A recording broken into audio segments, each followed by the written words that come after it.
Welcome to the Expat Woman Bold Moves Abroad Coffee Chat. Today we have a very exciting topic where we're talking about overcoming imposter syndrome and building our confidence abroad. As if as you might be aware, because imposter syndrome has become kind of a buzzword and it's something that many folks feel. I think about 70% of people experience imposter syndrome at some point in their life, both women and men.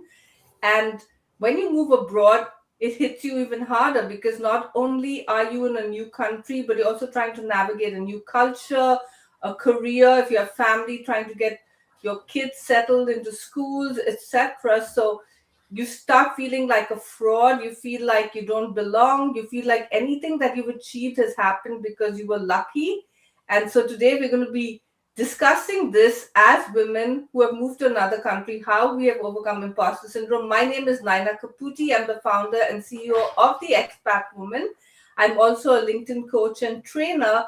And today, these three wonderful women are part of the Expat Woman membership, which is our paid community where our focus really is on building confidence or elevating it, finding clarity, and creating opportunities for ourselves by building our visibility. And this is one way that our members get an opportunity to share their expertise, share their voice, their insights. We don't have to be experts in a topic, but if we've lived this experience, it's always good to share it and maybe inspire other women who are experiencing feelings of self-doubt, feeling like they're not good enough, they don't belong, etc. So thank you to everyone who's joined us live or who will be watching the replay.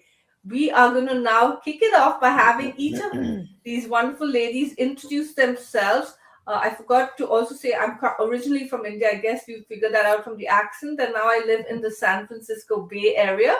So Clivia, Erica, and Henriette, if I can have each of you introduce yourself, where you're currently from, and where you live right now, and what you do, and then we'll kick off the discussion. I'll go ahead and start. So I was born in the U.S., but I grew up in Europe. Currently, I'm living in Alexandria, Virginia, and I own a company that supports expats. I'm Henriette. I'm Danish by birth, and I'm actually now back in Denmark, but I have been abroad 3 times, and I've lived in England for almost 12 years in my adult life. In England, I trained to become a psychotherapist and a couples counselor, and I now work with expats. Hi, my name is Erica Kim. I'm from Mexico City, half Korean. I would say that I'm half Korean, but was born and raised in Mexico, and I moved here to the States, I don't know, like 25 years ago. So, and I live in San Francisco, which I love this city. Really love it. And I'm a marketing professional, creative. Awesome. In the build space, in the architecture and real estate space. Very cool. And again, 3 of you with very diverse backgrounds, diverse expat experiences, etc. I just wanted to welcome everyone who's joining us live. If you want to introduce yourself in the chat, go ahead and do that. Even though we can't bring you up on stage, it's still good to know who's joining us and from where. So let us know which country you're joining us from. And Clivia and Henriette, I noticed both of you are repats, right? You both lived abroad and then repatriated back to your country of origin, which I think is so interesting. So I wanted to start with, jump actually right into the topic of overcoming imposter syndrome. And we've all experienced it. I didn't even know this term, imposter syndrome, didn't even cross my, I would say my mind, my brain. I don't know how exactly to describe it till maybe a few years ago. Maybe it was during the pandemic. I might have heard it referenced before, but I didn't pay attention to it. And I think it was during the pandemic that somehow I came across the term again, and I realized that I've experienced it even before I became an expat. I grew up my parents were very supportive of my brother and me, but I had some cousins who were very successful both athletically and academically, and I always felt I wasn't good enough. And I think that played a big role in my feelings of self-doubt. Also, I was extremely tall. For Indian women, I'm almost 5'9", which I'm also tall in the US, So I think I was also bullied for my height. And so I was very skinny at that time. Now I wish I was so skinny. But I think all these things uh, created this feeling of not being good enough. I mean, I was also bullied at work. So I was bullied most of my life, not all the time, but I think being bullied, feeling like you're not as successful as everyone else, working in an environment for a while where it was really male dominated. My supervisor was like very patriarchal. I was discriminated against, even though I was more educated than many of my male colleagues. So the feelings of being less were very strong. I have to say, in some ways, after I moved to the US and had to face other challenges and navigating a lot of hurdles, that I kind of came into my own. But it still took me a long time to really build that confidence. Like, if you told me when I moved to the US that I'd be doing these live videos, that I'd be hosting events, I would have said no way. Even now I'm nervous, but I just move on. And people are always surprised because I've hosted over 400 events. I've hosted so many in-person and virtual workshops, but there's always that fear. But what I'm trying to get at was, I didn't know it existed, and it has different names. Sometimes it's called self-doubt, sometimes it's called fear, sometimes it's called lack of confidence. I think I like when things are put into buckets. I think imposter syndrome is such a good name, a term. So I'm going to stick with that. But that was the imposter syndrome I felt. And then when I came here, I sounded different. I had an accent. I would not speak up in meetings or at events where almost everyone else had an American accent, because I didn't want to stand out. I felt Indians, maybe not anymore, but when I came, I thought Indians were discriminated against. So I didn't want to draw attention to myself as an Indian. And when I hosted events in person, I never spoke at those events. I just felt I was not good enough. So I would get other people to host the panels. I would get other people to introduce the event. And it was during the pandemic, when I couldn't have anyone else show up in place of me. I had to show up on camera. That's when I started building the confidence and realizing that even if I am not good enough, even if I have fears, I can still show up as my authentic, messy self, and people will be interested in what I have to say. I'll attract the right people. So that's been a little bit of a long story, but that's been my journey of dealing with imposter syndrome, and how I would say I kind of finally came into my own, again, thanks to the pandemic, and of course pushing through. So I'd love to hear each of your experiences, whether you had it before you moved abroad for the first time, whether it showed up after you moved abroad. And we won't talk about the solutions right now, just our experiences with it. Whoever wants to go first, go ahead. I can go first. I think my experiences with imposter syndrome started as a child, really, because I never had that secure sense of truly belonging anywhere. I often felt like the odd one out. I have a stutter, as you can hear, and I became very conscious of that. I obviously took that insecurity with me when I relocated the first time around, and that was actually when I was very young, and I spent a lot of time, and I mean, today this sounds really foreign to me, but abroad for the first time, I spent a lot of time adjusting my accent. I could not come to terms with having a Danish accent. So I worked really hard to gain a more British accent. And still to this day, one of the best compliments people can give me is to say, wow, you sound British. And I rise and shine. And to me, that's a real testament of how insecurely I stood in myself. That thankfully has become better over years, over therapy, etc., etc. But language is one of the things where I really struggled, not just the accent, but also feeling a lot less intelligent in English than in my first language. You know, this kind of thinking, wow, you should just know how smart I am in my own language. And it actually wasn't until I trained to become a therapist that out-evened itself, because then I became able to fully express myself emotionally. So there's something about identity with language, not being able to express my true self. That was really hard. Thanks for sharing that, Henry, and being so vulnerable and really interesting too. Because the other day I was thinking, maybe I should learn how to sound. I love the British accent. I was like, maybe I should, study to sound British. I mean, it's so crazy. It's, because I did grow up in India, which was colonized by the British. So there's been that maybe underlying colonial effect of the British language shows you're like so educated, so polished, so cultured, but it's not true, because a lot of it has been created by the colonizers, and by certain accents like American, British, Australian are considered like the favorable languages, the ones with the educated people, and then of course the European, the Asian, Latina, all those are considered. When you speak in English and people tend to talk to you louder, they might even sometimes I have people, and I grew up speaking English, and I was really good.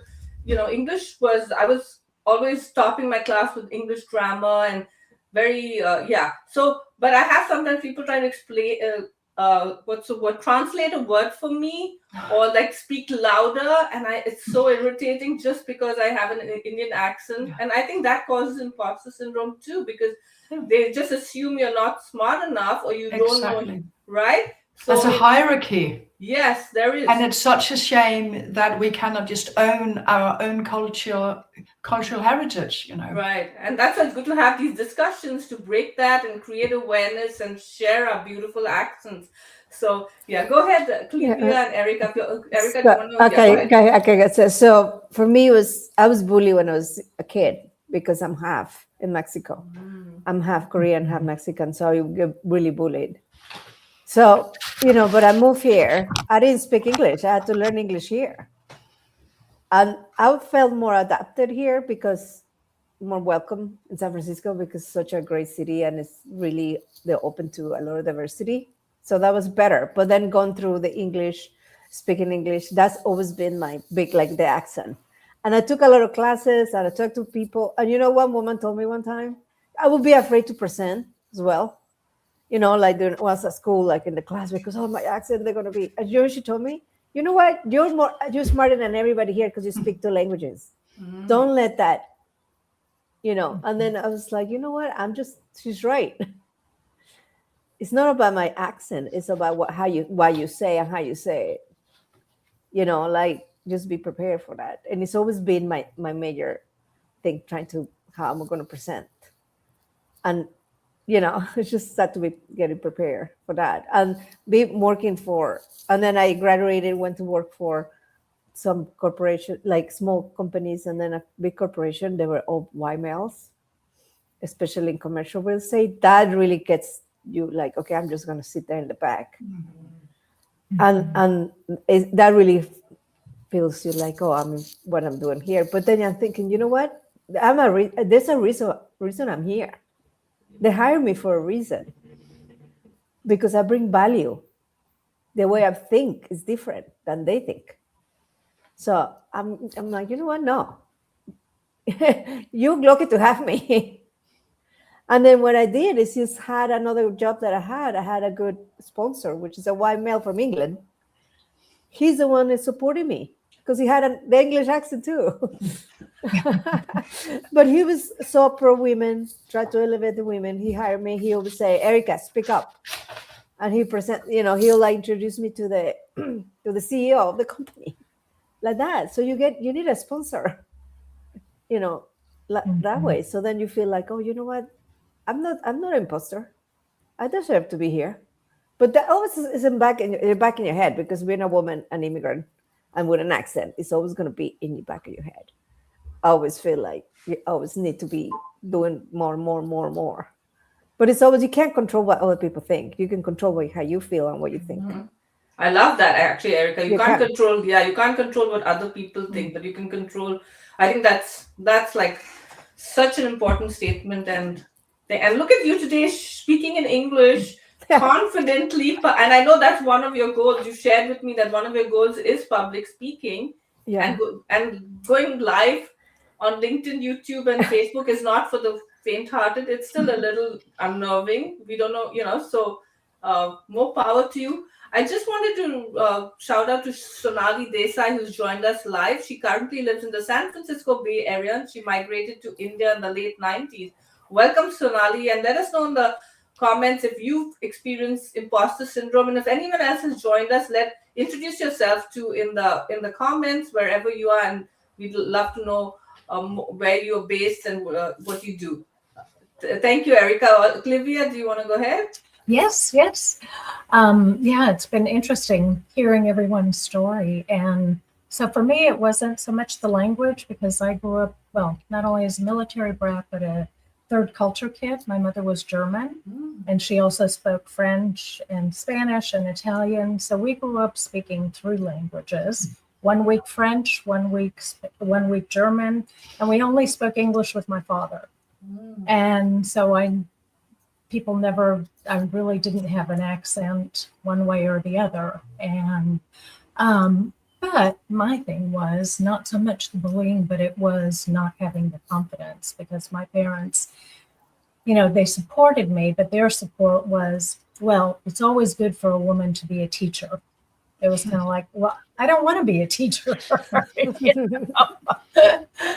I speak 4 languages, and I mean, I worked as a translator, legal, medical.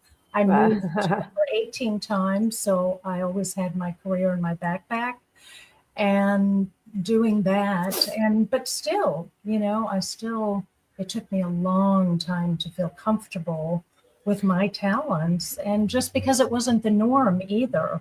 When I was doing that, a lot of my colleagues from university were joining big corporations, and they were gonna, that was their career. And I thought, boy, I'm totally the opposite. I'm independent contractor. I work legal and medical and all these different things. But yeah, so it took me a long time, and I also ended up getting some coaching and help with a career coach, and also personality, making me understand that I am enough, I am worthy, and I have a lot of talents. Wonderful.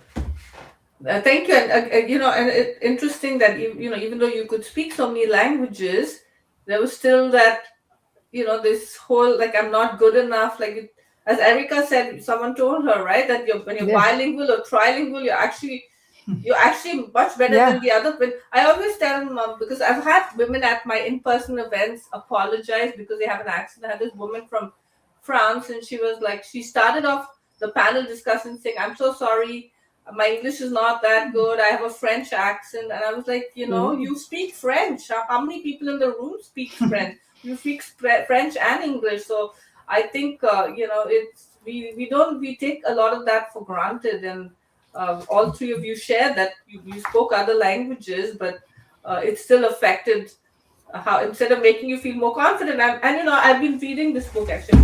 I've been talking about it to you guys. The Secret Thoughts and the Secret Thoughts of Successful Women and Men: Why Capable People Suffer from Imposter Syndrome and How to Thrive in Spite of It, by Valerie Young. And she talks about, men too suffer from it, but she said men usually own they're more confident. Like if a man spoke more than 1 language, he would talk about it and own it like a skill. But for us women, we'll apologize saying, sorry, my English is not good enough, or I have an accent. Whereas a man would say, oh, I speak French as well, or I speak Spanish. But, so it's different. And I guess it's been so ingrained in us for so many centuries, right? That women have to be in the background, that we don't speak up. And I think it's just become part of our DNA. But and then men, also when it comes to a job, right? They say men will apply for a job even if only, I don't know what percent, but even if a small percent of their skills match the qualifications or the job duties, but women will only apply 100% of their qualifications match the job duties. So we tend to sell ourselves short, and then of course, as all of you shared, moving abroad or having grown up in an international household makes us feel less worthy instead of making us feel more confident. I just wanted to shout out, Ruth is from Latin America. She's currently living in Italy. She just joined us. She's working online as a marketing and personal brand strategist. She no linear career at all. She's navigated different roles, and she looks forward to connecting with like-minded people. Thank you so much, Ruth, for joining us. And again, Ruth and Sonali and anyone else who's watching this, jump into the comments and let us know if you've experienced imposter syndrome, what led to it, etc. While we move on to the next question, which is some of you already spoke about it, but when did you first discover, like, these feelings? This is imposter syndrome. There's nothing wrong with me. This is like natural. This is normal. And it usually rears its ugly head when we try something new. When you move to a new country, we start a new job, we start a new what's in business, like, or even showing up on like a platform like this. Like sometimes maybe folks may be like, who am I to show up on a panel discussion to talk about something? When maybe you think I'm not an expert in imposter syndrome, but we've all experienced it, right? So can you share, like, was there, and you all have gone through it briefly, but when do you think you were aware that this is not something wrong with me, this is imposter syndrome? And then what steps did you take to help you manage that self-doubt or imposter syndrome feelings? When you realize this is, I can do better than this, I can step out of my comfort zone, I can put myself out there because I have value to add. And it doesn't have to be public speaking, it could be anything. It could be asking for a raise, it could be starting a business, professionally or personally. Whoever wants to go first, go ahead.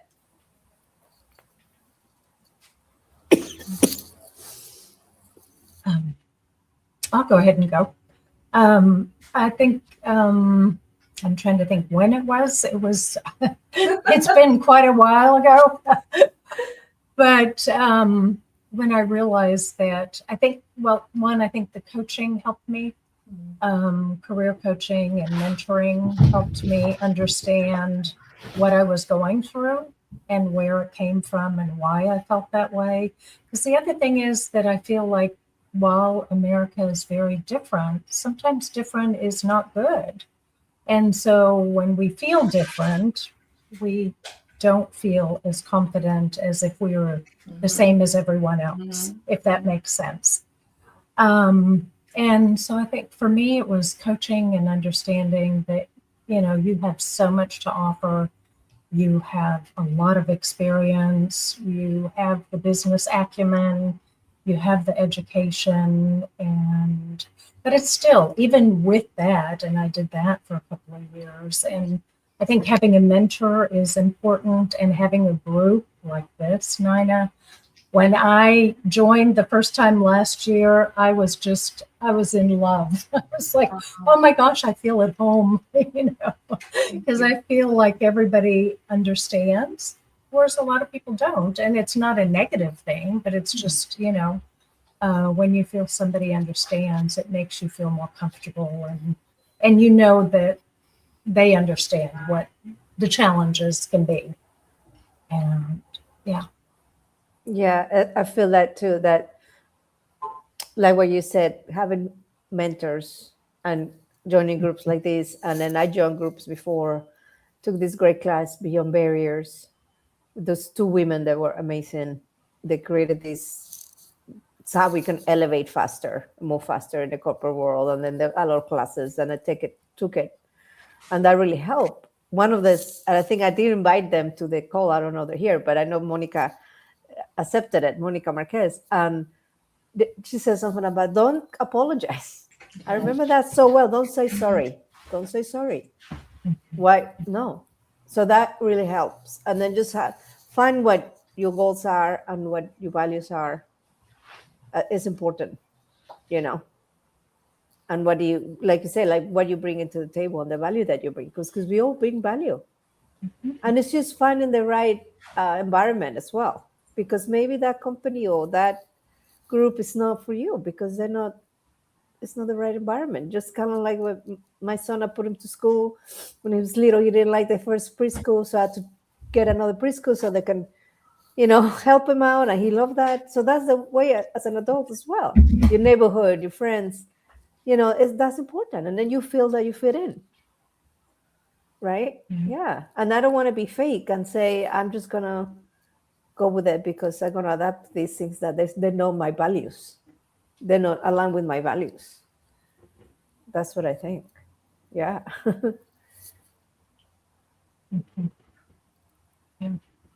I think, Erica, what you say about values really resonate with me, because when we live aligned with our values and our personal integrity, then everything just has a tendency to fall into place easier, at least. I think for me, it was this gradual growth journey where I came to see actually my struggles abroad are not about lack of capability. It's about me learning something that I haven't yet learned to master. And that really helped me, so that it became an expansion of my identity rather than I don't know how to do this and I don't know how to do that. I was able to gradually tell myself, but I'm learning. And then I had this wonderful experience, ironically, on the very last day of my last expat experience. And that was me saying goodbye to my manager at work. I had retrained not only to become a psychotherapist, but also to become a personal trainer. And my manager for the latter job pulled me aside, and then he said, look, when someone in your job role leaves, I'll just employ somebody else, and within a few weeks it will be like they've always been there and you have never been there. And I was kind of struck by that. But then he actually continued to say, but that doesn't go for you. We will never forget what you meant for the staff, for me, for our clients. And then he started talking about what I actually had meant. And in that moment, something clicked in me, and I was able to say to myself, you are allowed to notice what great difference you make in other people's lives and how much you mean to them whilst you're still with them, whilst you're still in it, rather than always hearing it on the very last day. And that shifted something for me hugely. And it was like the self-doubt has lessened a lot. I mean, they're still there every now and then, but it really came down to a much more manageable playing field, because I'm now able to also focus on all of the good I actually bring to the table. So that was a massively healing experience for me. And ironically, on the very last day of expat life. So that was a gift for me to take back home. Thank you. And all three of you shared such powerful things. I just wanted to piggyback on them. Clivia, you said finding the right community memberships, organizations that will lift you up. And I think Erica also touched on that. You, like, especially as you get older and you're an expat, you want to move away from groups that put you down, or people that put you down, or that are toxic. I know, Erica, you once shared, like, one of the companies you work for, you felt because you were a woman, maybe a woman of color, an immigrant woman, right? And sometimes it's hard to leave a job like that, but sometimes you have to realize it's them, not us, right? So I think it's so important to find the right community that can lift you up, where people have similar, because I do realize after moving to the US, that would belong to certain groups, right? Or you even go to certain events or parties and come away feeling even worse than when before I left. And I was like, I'd rather spend time with myself than go to something where I feel lesser. Maybe they don't even say something, but they're so cliquish, or so I think that's so important. You want to be part of something that energizes you, that you feel excited. It just makes you feel so good about yourself and boosts your confidence. And then I think you mentioned education, learning. I think that's so important too. Maybe Clivia, you mentioned that, or Eric, like, you want to keep, like, what is my zone of genius? What is my area of expertise? And then you want to just keep learning about it, updating because I think there's all, the more you know about something, the more confident it makes you. But I know at the same time they say you just need to know 10% more than what everyone else knows, right? Like when I started, I became a LinkedIn coach during the pandemic because I've been using LinkedIn since 2007, and then I was very successful with LinkedIn. Like I'd say, I grew the Expat Woman business and my events and made really amazing connections when I had no network in the US. Thanks to LinkedIn, like I had companies like Microsoft and Google and Yelp and all want to host my events, sponsor my events. It was through LinkedIn. And when people asked me to start coaching them, I knew enough about LinkedIn. I knew that 10% more, but then I started really listening to podcasts and watching videos and reading LinkedIn newsletters to improve my skills, because you can't just rest on your laurels, right? You have to get better at it. And I think that's so important. And then I think what Henry and all of you also said, like realizing you have something to give, that you are valuable. I think when we don't share our expertise, we're really doing not just a disservice to ourselves, but to someone who can benefit from it. Like all three of you have joined me for this conversation today, and it's going to stay. The replay will be on YouTube, on LinkedIn, on Facebook, on the Expat Woman platform, and people might watch it. And you shared something today that might spark that aha for somebody else, right? So I think instead of focusing, oh my God, I'm so scared to speak, or people are going to judge me, or I'm going to make a fool of myself, or I'm going to have a brain freeze. I think when you just show up genuinely and just share what your authentic, genuine stories, experiences, expertise, and add value, takes away from the fear and helps you step out of your comfort zone. And all of you are doing that. So I just want to applaud you, because it also requires time, energy.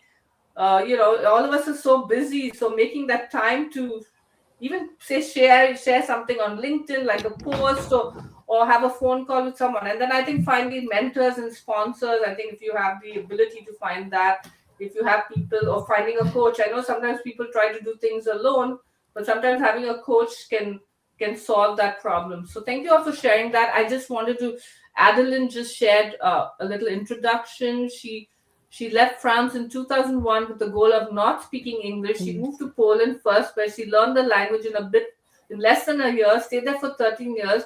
Then her family moved to Russia. She had taken 3 years of Russian in high school. Very helpful when everything is written in Cyrillic. I think hopefully I pronounced that. Finally, she ended up in Florida, now Texas, where unfortunately I had to speak English. I knew the language, learned it for many years, but couldn't break myself to speak it. Thanks for sharing that, Adeline. That's so interesting and so different from most people who want to learn English. So I love that you intentionally made an effort not to.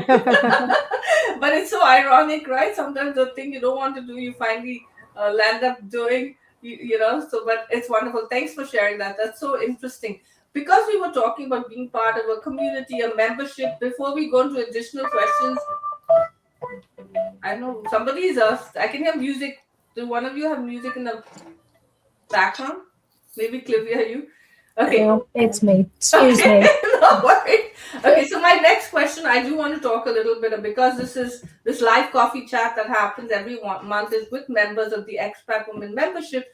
And I created the membership because of my whole goal is helping and supporting and elevating women living abroad to share their expertise, to get onto the global stage. Because it happened to me, and I've seen it happen to so many women. When we move to another country, we tend to take a back seat. Even though we've stepped out of our comfort zone and moved to a new country, we still don't build that confidence to actually go that extra mile, because we feel we are not like the locals. Maybe we don't speak the language, we have an accent, we feel we don't know enough, we're worried about making a fool of ourselves. So with the Expat Woman membership, my focus has always been giving our members an opportunity to showcase their expertise, to step out of their comfort zones, or if they already have done that, giving them that additional visibility opportunity. And I think when we all do together collectively, it also kind of elevates our motivation and our eagerness to put ourselves out there. So just wanted each of you to briefly share how has the Expat Woman membership helped you in terms of overcoming imposter syndrome or achieving any of the goals you've had, or stepping out of your comfort zone, or building your visibility opportunities? Whoever wants can go first. I think it's been a great experience, Nyna. It's really hard for me. It's coming out of my comfort zone, just inviting me to this. That's one. To this specific. I've been in a great, amazing women from everywhere, and just have similar, they're all professional, they're all amazing, and it's a great community. And I love that our events in person. We need to do that. Yeah, I've stopped doing the in-person events, but we will, because our community is so global. So I've focused more on the virtual panels and these live chats, because but I do miss meeting my San Francisco members. So Yeah, definitely somewhere down the line we'll host a that's good. Yeah. person. And you're also going to be a panelist at our upcoming summit, Erica, because I know one of your goals is to build your public speaking experience and expertise. So that's awesome. And then Yeah. you're amazing. And last year when I was let go from my job, this community has really helped me. It was my happy place. It's really hard. Thank you. Yeah, no, it's And great. And yeah, you get great connections when you're networking with all these amazing women. Yeah. thanks, Erica. Yeah. Yeah. Yes, well, I think the community is, like I said before, it's amazing. And thank you so much, Nyna, because I think you've done a great job of putting it together. And the community, I mean, there's several things. One, I think it's everybody is truly there to support and to network. And I have actually hired one person as a destination consultant. I've hired another as cross-cultural. I've connected a couple of people who were looking for additional work. So I love to do that.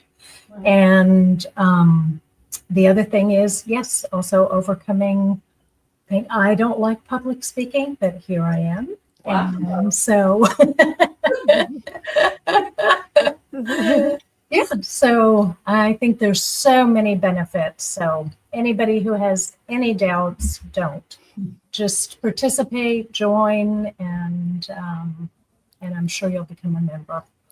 Awesome. I just thank you so much, Erica and Clive. I just put the QR code for the Expat Woman. Oh, I put it for the summit. I'm going to change it to the membership. Yeah, in case anyone wants to join. But thank you. And no one would guess that you ladies don't like public speaking, because you all seem like such, so natural. And that's because you are adding a value. And I also wanted to mention that there are groups where there's a lot of drama, toxicity, people pulling each other down. And I have to really give credit to all our members. Everyone, like, I've never seen a negative comment or anything mean, or have had to have someone leave the membership or, ban them, because it just seems to attract women who genuinely want to collaborate and support and, encourage each other, and who also want to step out of their comfort zone and show up. And, some of the cultures we've grown up in, like when you start talking about yourself, your value, your expertise, your experience, it's considered bragging or showing off. Maybe it's the American way. I don't know. Maybe Henriette, and you could correct me on that. But I don't know if it's in Europe, it's considered bragging. I know in Asia, and I know in Latin America, when you're showing up and saying, I did this, or I know, Clivia, you just completed 25 years with your business, and Henriette completed 10 years. And I'm so glad both of you shared that, because I wouldn't have known. I saw both your posts on LinkedIn. And I think that's amazing, because we want to celebrate and we want to learn from you, and we're excited. But sometimes in some cultures, if you even said, been in business for 25 years and you posted, it might be considered bragging. You're supposed to be under the radar and just be happy, right? So I think it's so important for us to share our voices and lead the way for other women down the line. So anyway, Henriette, go ahead, and thank you both of you for sharing why you like being part of the membership and how you benefited. Uh-oh. Is that you? Is that you, Clivia? No. Okay. I don't know. It's so interesting, right? We're all in like different parts of the world. Life happens. I'm assuming there's a fire truck or a police. Was that you, Erica? Was that going past? Because I have my windows open because it's warm. So No, the that's fine. fire truck with my. I was trying to think. I was like, that sounds like a San Francisco Bay Area fire truck. I don't think it's like a European. I love it. Okay, go ahead, Henriette.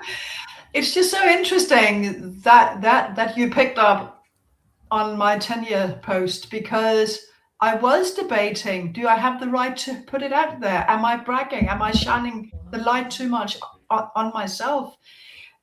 I'm still, 10 years in, I'm still working on becoming more comfortable with my online presence. And the Expat Woman community, it's definitely helping me with that, just as well as it's helping me with finding the courage for public speaking. And how interesting is it that this particular topic goes for all of us? But I have met some really great people here. I've also got some friends out of it, and I've been amazed with how much support is there if you just reach out for it. Instantly, someone whom you don't know will say, I'm up for that. There's always someone there, which has been amazing. And then I would like to add finally that is also something about meeting like-minded people, because if you haven't had the experience of setting up life abroad, moving back home perhaps as well, how can you know? You can't. But it's just so important to have like-minded people you can mirror yourself in. Very true. Thank you, Henriette. And I agree. And I've been in the US for 23 years now, but I still feel I'm straddling two worlds. And I know, Erica, you've been in the US a long time too, but I still feel I'm between India and the US. I still don't know where I belong. The feeling of belonging is still there. Like the sense of not belonging anywhere is still there. And so it always helps me when when we meet either on these live streams or in our membership virtual meetups and hear from each other. And it just feels just around, I always say it feeds my soul, even though it's, I always feel after these live streams, that I come away feeling nurtured and inspired and cared for, and and as you said, Henriette, people are always willing to jump in and help our other members. So, and the reason I started the membership was because yes, it's a paid membership, but I could not. The Expat Woman community is huge, and not everyone in there is there for the right reasons. Like some people are there just to sell their services. Some people are, maybe, I don't know. So I've even had to remove some guys because I think they think Expat Woman some dating service. So, maybe we can find our future bride or wife there. So I've been so that's why I wanted to create something like a paid community where I can share, I wanted to create a paid community where I can give more of my time and my expertise, and also bring this group of women, attract the right group of women, not tire kickers, not people who want to just promote their services. And that's another thing. I've never had any member just promote their services inside our membership, just buy from me. People are so respectful of each other, so I really admire everyone. And a lot of our members couldn't join us today, but I just want to say thank you to all of you for helping me create this inner circle of women who respect each other, lift each other up, share their expertise and value, and are just so wonderful. And so that's, I just wanted to bring that in. And I'm also so proud of everyone, because I know many of our, including all three of you, for you, public speaking is hard, but you're still pushing yourself to do it instead of, hiding the shadows. It's not easy, right? But you're doing it. And if you all hadn't shared, I'm sure no one would have even guessed that some of you are doing it. Like, it's still very new in your journey. So thank you for that. Let me see a comment. So somebody says, let me just share this so we can help her. We don't see your name. So sometimes LinkedIn doesn't show the name. She says, I'm struggling with my self-confidence, and I only feel myself when I'm back in India. I want to overcome this and be confident and be willing to interview for leadership roles. Does anyone want to give this lady any advice about? Go ahead, Henriette. Well, two things. I think, first of all, this is such a human experience, very, very common human experience of self-doubt. And it resonates when you say you only feel yourself when you're back in India. So what you could do, you could begin to toy with what aspects of yourself do you connect with when you are in India, and how can you connect with them wherever you are in your everyday life. That's important. And then I would say perhaps journal. Our brains are so constructed that for survival, we are biologically geared to look for negatives.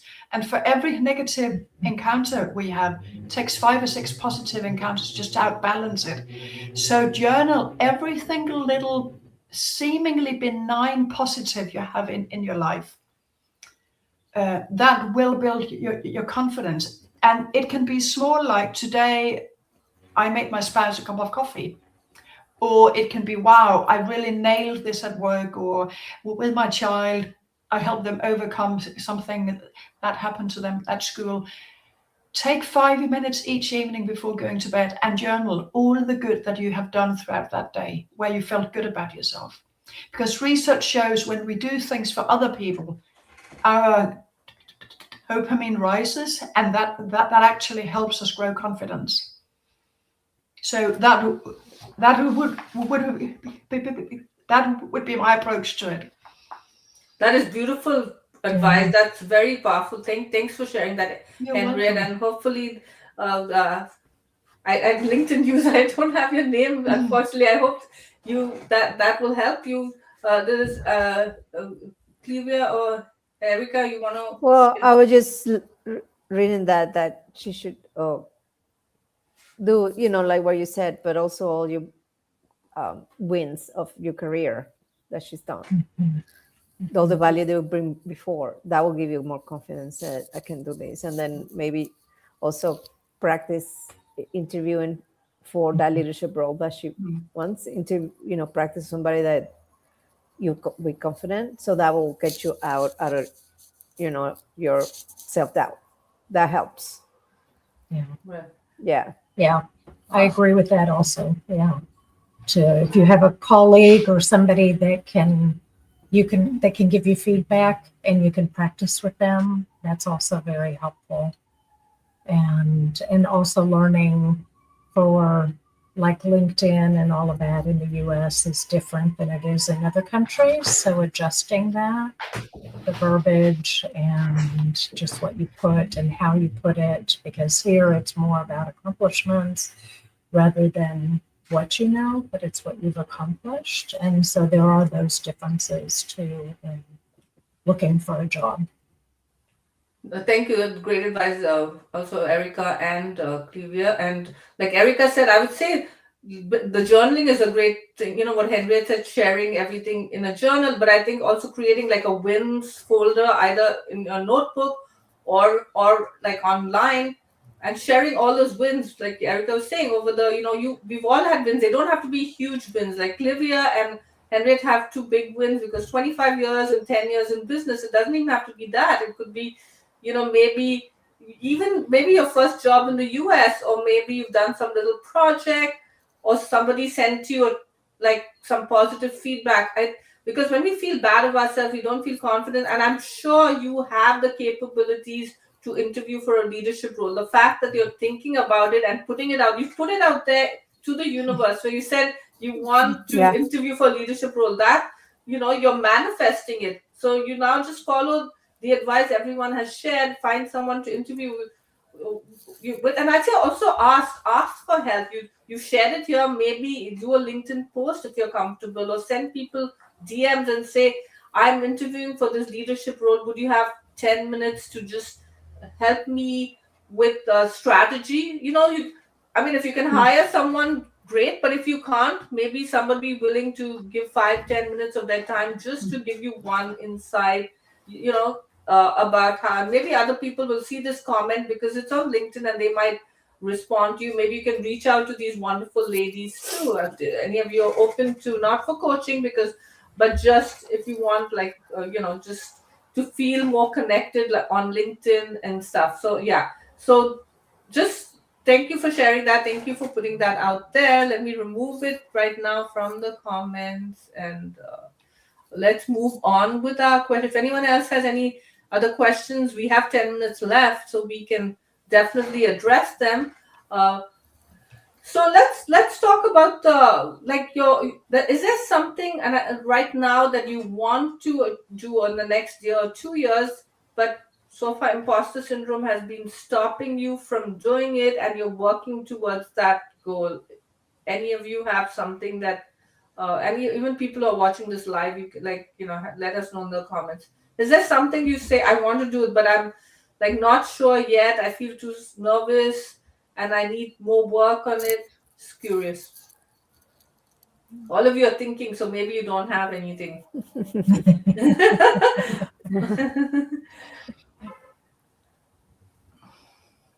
Okay, that's fine. That's great. That's great. You're looking for my new opportunity, any other new job. Yeah, but but I think for all of you, I think public speaking was a big thing, and all of you shared, but you're already working on that. And then, as I said before, all of you are participating also as speakers or panelists at the summit. So you're addressing that. You have stepped out of your comfort zone, and you're moving forward with that. I see another comment. Let me just see. Oh, the LinkedIn user said thank you for sharing your expertise.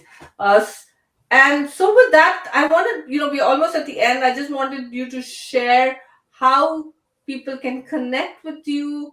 If you have anything, any support you need, any offers, etc. And then we'll go after that. I'll have you each share one final tip. So go ahead. Whoever wants to go first.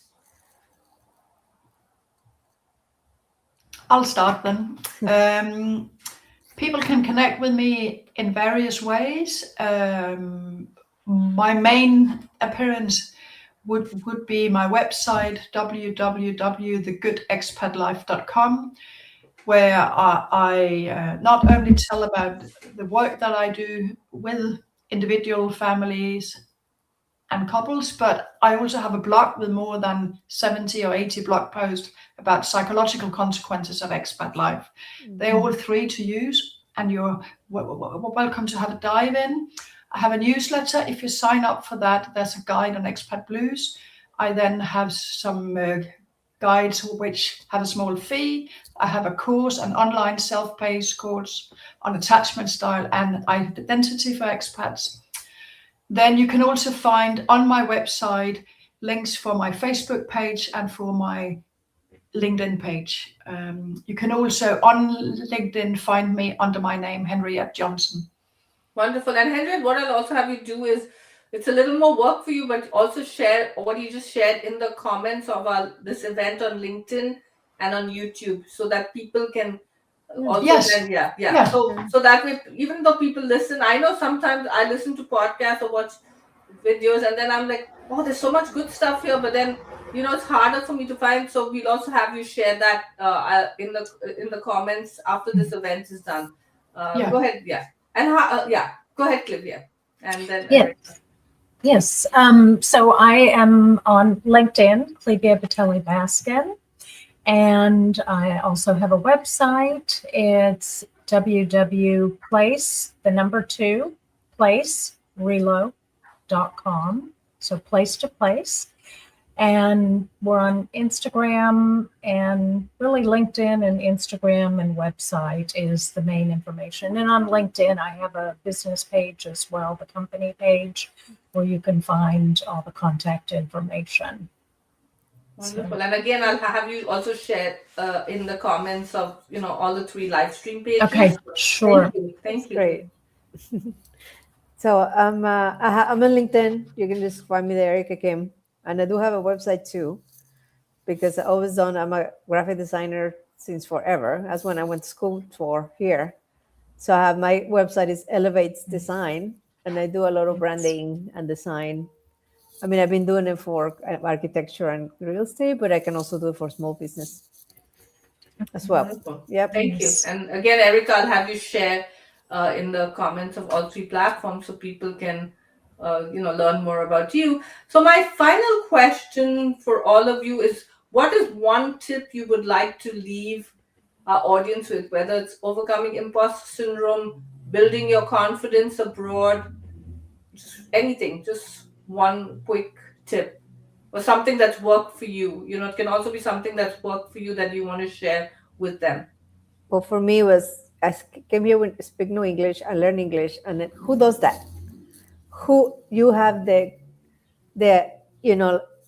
like some confidence to leave your country and come to another country. Not everybody can do that, so that's huge. That's a huge step. All of us think about it. It's not easy. So just doing that alone is huge. That gives you confidence. And you need to look at it that way, right? Because people Yeah. sometimes undermine all the work and effort and courage and that they've had to do to move to another country. Yeah, that's huge. Yeah. You have to adapt and go through all this, all the paperwork, all that immigration, all that stuff. It's not easy. Just going to another country is alone. That's huge. That should give you confidence. Yeah. A great tip. Thanks, Erica. Well, further to that, Erica, it's number 2 on the list of life stressors, moving. So that gives you a good idea. Yeah. And mine would be celebrate a win every day, because we have so much time that, where there are issues or we're dealing with things. So I think you should celebrate a win every day, because there's always something to celebrate or be grateful for. Mine would be to really step into yourself. I mean, it sounds easy. People are always saying, just be yourself. And that's probably one of the most difficult things in life.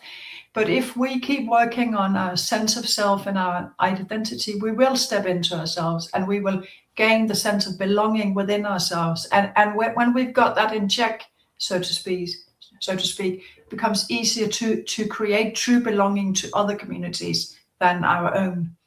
So identity work. Absolutely. And I think today with AI and bots and stuff, people are gravitating towards more human, more, and it's hard. As you say, it's hard to step into yourself, to show up as yourself, because if you don't love yourself, you won't want to share yourself. So I just want to piggyback on that. And all three of you, Erica, Livia, and Henriette, you're all basically in your tip shared about celebrating your wins, celebrating moving to another country, celebrating your identity and stepping into it. And I really think it's so important for self-love, because if you don't love yourself, and it's hard, because I just, again, coming back to the book by Valerie Young on the secret thoughts of successful women, very often what has happened in our childhood or teen years can affect our feelings of self-love. And if no one else has praised you, then you're not going to praise yourself. But so you might have to work on it. But I think it's very important that you start learning to love yourself, and all the tips you shared are perfect for that.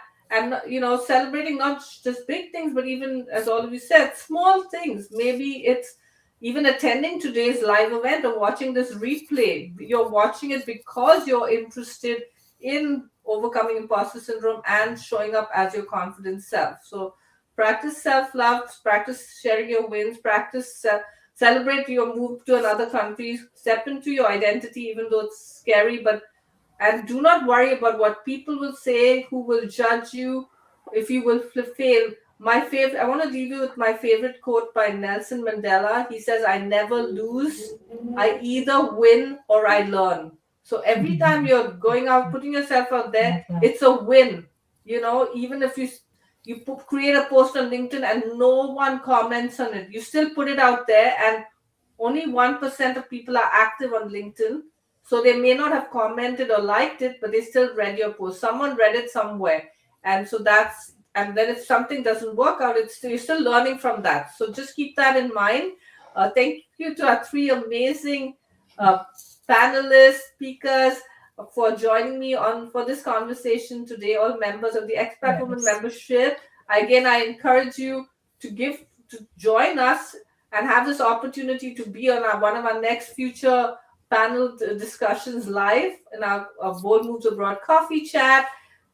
They're also all going to be speaking at the summit. So I'm going to also share a link to the QR code to our upcoming summit. You can add your name to the wait list and hear what they have to say.